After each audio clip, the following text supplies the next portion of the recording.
જો રીત ભાતને માનતા નથી તો લગ્નને શું માનવાની જરૂર છે? આ તો આપણે ભારતીય લોકો આ બધું કરીએ છીએ. તમે વિદેશ વયા જાઓ, એ લોકો તો ખાલી સાઈન કરીને કામ પતાવી લે છે, બીજું કઈ કામ ન હોય. બહુ તો બહુ બધાને જમાડવા હોય તો રિસેપ્શન રાખી દે, 2 જણાને બેસાડી દે, બધા ગિફ્ટ આપી દે, ખવડાવી દે, થઈ ગયું કામ ચાલુ. લોકોને આડંબર કરવો છે. લગ્ન થાય એટલે તૈયાર થવા માંડે, દાંડિયા રાસ થાય, ફલાણી વિધિ થાય, આ વિધિ થાય, બધી વિધિની મજા લેવી છે. કોઈને એમ નથી કે આ વિધિથી આ બંને દંપતીને આશીષ મળશે, દેવો આના ઉપર કૃપા કરશે, એમનું દાંપત્ય જીવન સફળ બનશે. એ શ્રદ્ધા નથી. આપણે બધા ઢોંગ કરીએ છીએ. લગ્ન એટલે એક પ્રકારનું આજના સમયમાં જોતા આપણને એવું લાગે છે કે એ કેવલ ને કેવલ કોઈ પવિત્રતાનું ભાન અહીંયા થતું નથી, કેવલ ને કેવલ ત્યાં દેખાવ સિવાય થાય છે. આને 15 લાખ વાપર્યા તો ઓલો 20 લાખ વાપરે, ઓરાએ 20 વાપર્યા તો ઓલો 50 લાખ વાપરશે, આને બોલાવ્યો તો ઓલો ઓનાને બોલાવશે. ઉષાતુસીમાં લગ્ન થાય. તમને ખબર છે પુષ્ટિ માર્ગની પદ્ધતિ કેવી છે? પુષ્ટિ માર્ગમાં એમ કહેવાય કે લગ્નમાં ખર્ચો કરો ને તો પ્રભુની આજ્ઞા માંગો કે જે આપનું જ છે બધું, પણ આ તો લૌકિક કાજ છે, સંસારમાં તો રહેવું પડે. સંસારમાં જો લગ્નમાં ખર્ચો ન કરીએ તો બધા અપકીર્તિ કરે, અને આપે જાણો છો મારી અપકીર્તિ થાય તો આપણે થોડી ગમશે. 5 લોકો ખરાબ બોલે તો આપણું મન કુંઠિત થાય. બહુ સરસ હરિરાયજી શિક્ષાપત્રના અંદર પણ સમજાવે છે કે લૌકિક કામ કરવા પણ જેટલી આવશ્યકતા હોય એટલો ખર્ચ કરવો. લોકો ઉડાડે જાય, પૈસા ઉડાડે જાય, દ્રવ્યનો પોતાનો દેખાવ કરતા જાય કે મારા પાસે આટલો રૂપિયો, ઉડાડો ખર્ચો કરો.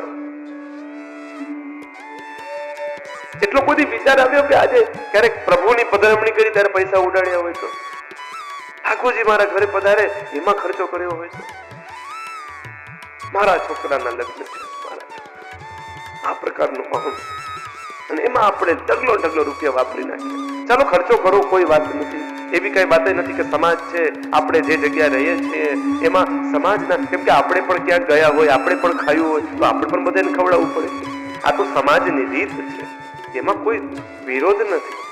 પણ એક વાત સમજો કે લગ્નની જે પ્રક્રિયા છે એ લગ્નની પ્રક્રિયા શાસ્ત્ર મુજબ થવી જોઈએ. જો શાસ્ત્ર મુજબ તમે કરવા ઈચ્છતા જ ન હોય તો લગ્ન પણ શું કરવાની જરૂર? કેમ કે લગ્ન પણ શાસ્ત્રે જ બતાવેલું છે અને મુહૂર્ત પણ શાસ્ત્રે જ બતાવેલું છે. આ બહુ પ્રસિદ્ધ છે કે લગ્ન કરવા વખતે પણ લોકો 500 ની ને પેલા તો 1000 ની નોટો હતી, હવે 2000 ની આવી ગઈ. 2000 ની નોટો સરકાવતા જાય ભૂદેવ પાસે કે જલ્દી પતાવો. આમાં ઇન્ટરેસ્ટ નથી, વિધિઓમાં ઇન્ટરેસ્ટ નથી, જલ્દી પૂર્ણ કરો. શું કામ? લગ્ન કેટલી વાર કરવા તમારે? મને કહો. લગ્ન જીવનમાં એક વાર કરવા, અને એમાં આટલી વાર નહીં, ધીરજ નહીં. પેલા બ્રહ્મ સંબંધ લેવા આવે ને તો કેટલી વાર લાગશે હવે, કેટલી વાર લાગશે. બાપા જીવનમાં એક વાર આવ્યો છો બ્રહ્મ સંબંધ. બ્રહ્મ સંબંધ વારંવાર ન થાય.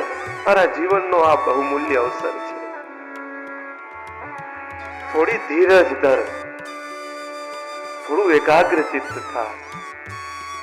બ્રહ્મ સંબંધ રોજનું કામ નથી.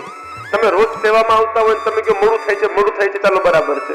બ્રહ્મ સંબંધ જીવનમાં એક વાર લેવાનું, અને એના અંદર પણ આપણે આટલા બધા ઉછાળા કૂદ કરીએ કે ભાઈ હવે કેટલી વાર તમારી રીત કહેવાય 9 નો ટાઈમ આપ્યો, 11 થઈ ગયા, આમ હોય તેમ હોય, ફલાણું હોય, ઢીકડું હોય, કેટલી બધી મગજમારીઓ કાર્યકર્તાઓ સાથે કરે. એક વાત સમજો, પુષ્ટિ માર્ગની જે હવેલી છે ને એના અંદરનો જે ક્રમ છે ને એ ક્રમ દેવાલય જેવો નથી, એ નંદાલય જેવો છે. તમે દેવાલય ને નંદાલયના ભેદ રેખા સમજો. દેવાલય નંદાલયમાં ફરક શું?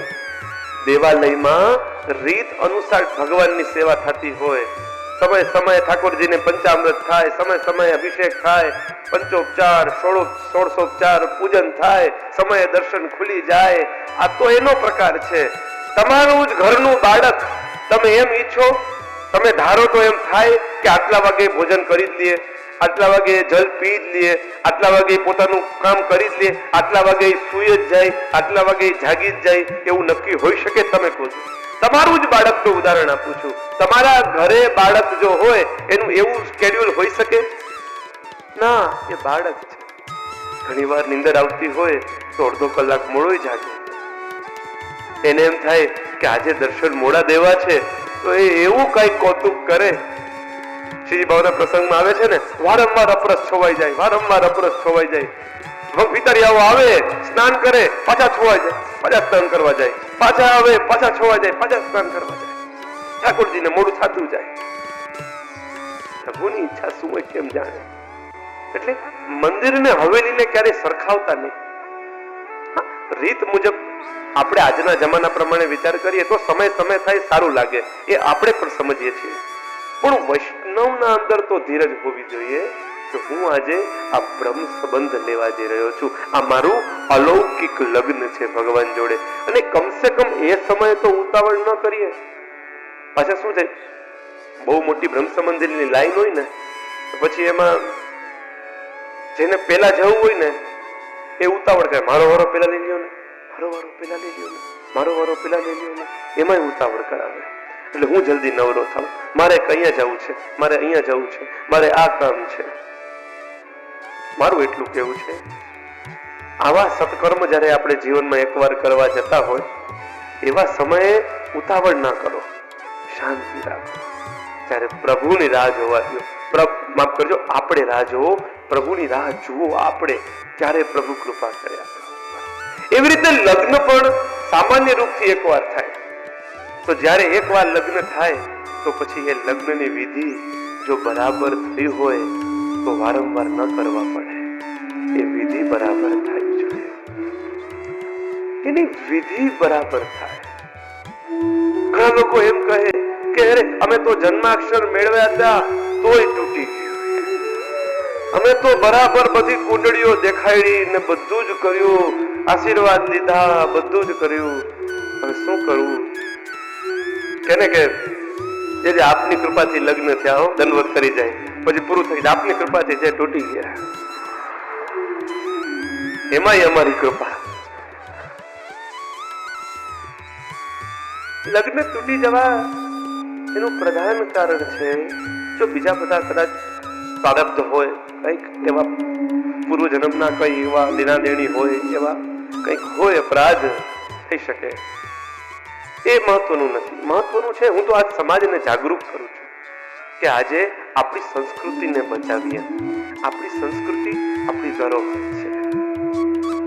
આપણું સનાતન ધર્મની રીત ભાત, એનું મહત્વ છે. એની અવહેલના ન કરો, એને ગૌણ ન અનુભવો. ત્યારે વિધિનું કોઈ મહત્વ નથી રહ્યું. કોઈ પણ લગ્નમાં તમે જાઓ ને તો એ લગ્નના અંદર બાકી બધી સાત સરંજામ ઉપર ખૂબ આપણે ખર્ચો કરીએ, અને બ્રાહ્મણને ખાલી 2000 રૂપિયા દેવા હોય ને કે 5000 દેવા હોય ને એમાં કરકસર કરીએ. એ કે ઓછું કરો, આટલા બધા ન હોય, ખર્ચો બહુ થઈ ગયો. અરે ભાઈ, તે 10-15 હજાર ઉડાડી દીધા એનું કઈ નહીં. અને પેલા બ્રાહ્મણ જેના ઉપર બધું આધારિત છે, આખું લગ્ન એમ કહેવાય કે બ્રાહ્મણ ઉપર નિર્ભર છે. એ મંત્ર બરાબર બોલશે. આજે બ્રાહ્મણો ભણતા કેમ નથી? બ્રાહ્મણો કોઈ આવડતું કેમ નથી? કઈ કેમ કે તમને જરૂરિયાત નથી. તમારે કોઈને મંત્રોની જરૂર નથી, તમારે કઈ સાંભળવું નથી, કઈ સમજવું નથી. એટલે બ્રાહ્મણ કે શું ખાલી ખાલી ભણીને ટાઈમ પાસ કરવો?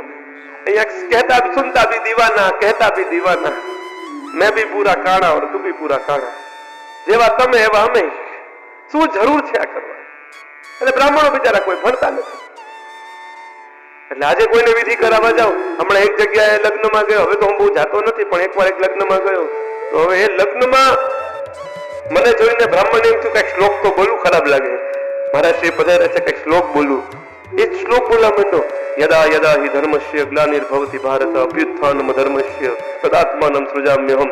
અરે મેં કીધું આ ગીતાનો શ્લોક કેમ બોલવા માંડો?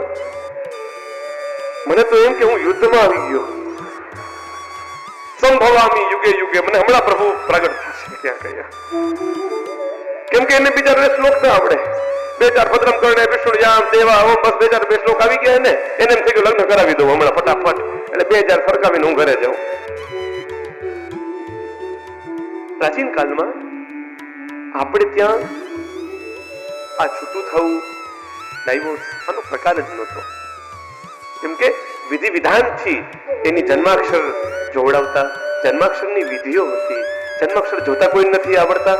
સૌથી સમસ્યા એ છે કે જે પણ જન્માક્ષરો છે ને એ જન્માક્ષરો પ્રોપર નથી કોઈ પાસે. બધા પાસે જન્માક્ષરો ભિન્ન ભિન્ન છે. કોઈને ચોક્કસ સમય ખબર નથી, એટલે એમને એમ બધાની ગાડું ચાલે છે.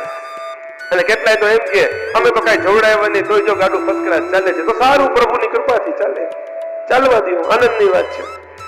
પણ મૂળ વાત, નામકરણ સંસ્કાર કરવા માટે ગર્ગાચાર્યજી ગોકુલમાં આવ્યા અને યશોદાજી અને રોહિણીજી પોતપોતાના પુત્રોને ઉત્સંગમાં બેસાડીને અને ત્યાં ગૌશાલામાં ગયા. અને એ સમયે સુંદર રીતે ગર્ગાચાર્યજીએ એમનો નામકરણ સંસ્કાર કર્યો.